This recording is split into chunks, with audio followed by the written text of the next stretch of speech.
I have not been able to find a great deal of information about Abbot Joaquim Merlin, other than he died in the year 1541. What's known about him is some of the prophecies that he's made of a coming great pope and successive popes. But in any case, what he does write is of great encouragement and should be to the faithful.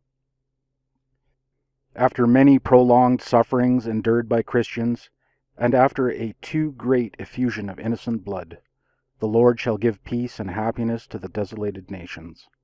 A remarkable pope will be seated on the pontifical throne under the special protection of the angels. Holy and full of gentleness, he shall undo all wrong. He shall recover the states of the church, and reunite the exiled temporal powers. He shall be revered by all people, and shall recover the kingdom of Jerusalem. As the only pastor, he shall reunite the Eastern to the Western Church, and thus only one faith will be in vigor. The sanctity of his beneficent pontiff will be so great that the highest potentate shall bow before his presence.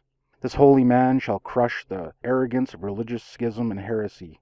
All men will return to the primitive church, and there shall be only one pastor, one law, one master, humble, modest, and fearing God. The true God of the Jews, our Lord Jesus Christ, will make everything prosper beyond all human hope, because God alone can and will pour down on the wounds of humanity the oily balm of sweetness. The heavens proclaim the glory of God, and the faithful are in joy and happiness, because the Lord has vouchsafed to be merciful to them. He shall invite his elect to the banquets of the Lamb, where melodious canticles and harmonious concerts will be heard. The power of this pontiff's holiness will be so great as to be able to check the fury and impetuosity of threatening waves. Mountains shall be lowered before him, the sea shall be dried up, the dead shall be raised, and churches shall be reopened, and altars erected.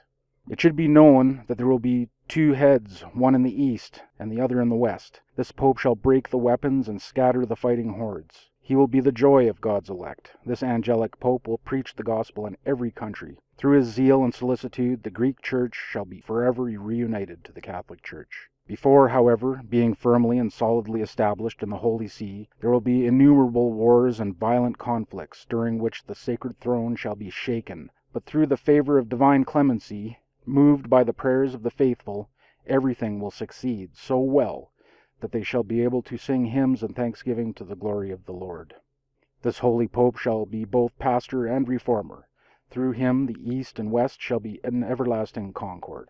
The city of Babylon shall then be the head and guide of the world. Rome, weakened in temporal power, shall forever preserve her spiritual domain, and shall enjoy great peace. During these happy days, the angelic pope shall be able to address to heaven prayers full of sweetness. The dispersed nation shall also enjoy tranquility. 6.5 years after this time, the pope will render his soul to God. The end of his days shall arrive in an arid province situated between a river and a lake near the mountains.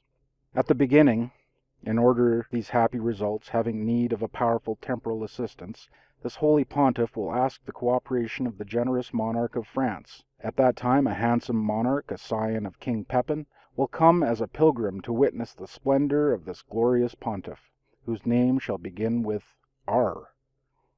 A temporal throne being vacant, the Pope shall place on it this king, whose assistance he shall ask. When a monster shall appear in the sky, thou shalt find a ready escape towards the east, and after 9 years thou shalt render thy soul to God.